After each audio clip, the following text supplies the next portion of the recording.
How to train a rescue dog. Rescue dogs can be wonderful pets that bring love and affection into your life every day. However, rescue dogs can pose some unique challenges when you train them because you won't necessarily know all of their life history.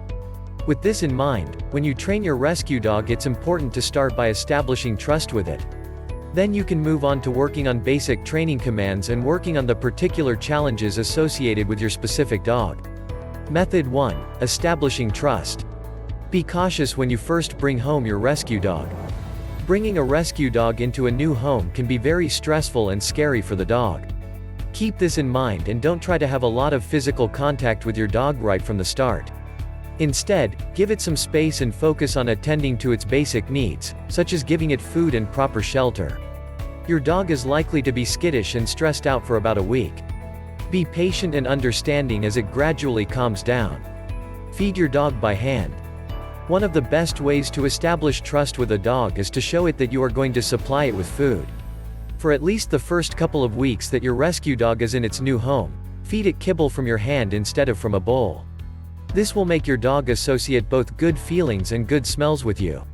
Wait for your dog to come to you. Part of building trust and love with a dog is allowing it to interact with you on its own terms. You can encourage your dog to come to you by saying its name or offering it a treat, but don't force affection right off the bat. Going in for a pet or hug can be seen as an aggressive act to a dog that doesn't trust you yet. One good way to get your dog to interact with you on its own terms is by offering to play fetch with it. A lot of the activity is away from your body, but your dog will need to get close to you occasionally to keep the game going. Be consistent and stick to a daily schedule. In order for your new dog to trust you, it needs to know that it can depend on you for food, housing, exercise, and love. To show your dog that you will do this, create a dependable routine of feeding and exercise every day. It is especially important to stick to your routine for the first couple of weeks that you have your dog. Don't punish or yell at your dog when it does something wrong. Instead, use a firm and calm voice to reprimand it. Hitting or yelling at your dog will only make training it harder since you'll lose its trust. It could even lead to other behavioral problems, like aggression. By not hurting or yelling at your dog, you'll help it learn to trust you, which will go a long way in making your training easier. Method 2. Teaching the basics. Assess your dog's previous training. When you bring your new dog home, see if it will respond to the words, sit, stay, and heel. Say a wide variety training commands to it. People use a wide variety of commands with dogs, so yours could know unique ones. Many rescue dogs that are available for adoption already know how to respond to commands. Not needing to do this foundational work is often one of the great things about getting a rescue dog. Get treats to use during training. Dogs tend to respond best to training when they are given treats for completing the correct action. Go to your local pet store or shop online for high-value treats for your dog. This means that they are treats that are tasty to the dog but don't add a lot of calories to your dog's diet. Training treats should be small. One little nibble should be given for each command your dog follows. Train your dog to sit on command. If it doesn't know how to follow commands when you bring it home, start by teaching it to sit. When you are on a walk with it and you come to a natural stop, say the word, sit, when the dog naturally sits on its own. Do this every day and every time you see your dog sit, so that it learns to associate the word you are saying with the action it is doing. After several weeks of saying the word, sit, when your dog naturally sits, start saying the word when you want it to sit. If your dog sits when you ask it to, give it a treat. This will reinforce the action. Some people also have great success by using a training clicker to let their dog know when they should complete a command. This is an advanced training technique that is great if you plan on teaching your dog a lot of commands. Even if you adopt an older rescue dog, you can still train it to respond to a wide variety of commands. Move on to additional commands once your dog masters sit. Once you and your dog understand how to communicate with each other, you can teach it a variety of commands. Repeat the process that you used with the sit command for additional skills. When your dog naturally does the action, say the word you want to use as a command. Gradually transition into saying the command when your dog isn't doing the action and give it a treat if it does the action when you ask it to. Some great commands to teach your rescue dog.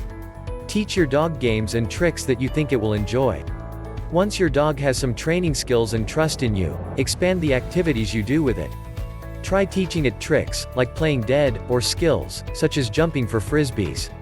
Playing games and doing tricks is fun for your dog and it advances its training. That means these types of activities are basically a win-win for your rescue dog. Method 3. Working through unique challenges. Identify any bad behaviors that need to be changed. You won't know your rescue dog's entire life history when you adopt it, and you won't know your dog's whole personality until it adjusts completely to its new home. Because of this, it's likely that you will see new behaviors pop up once your dog settles in.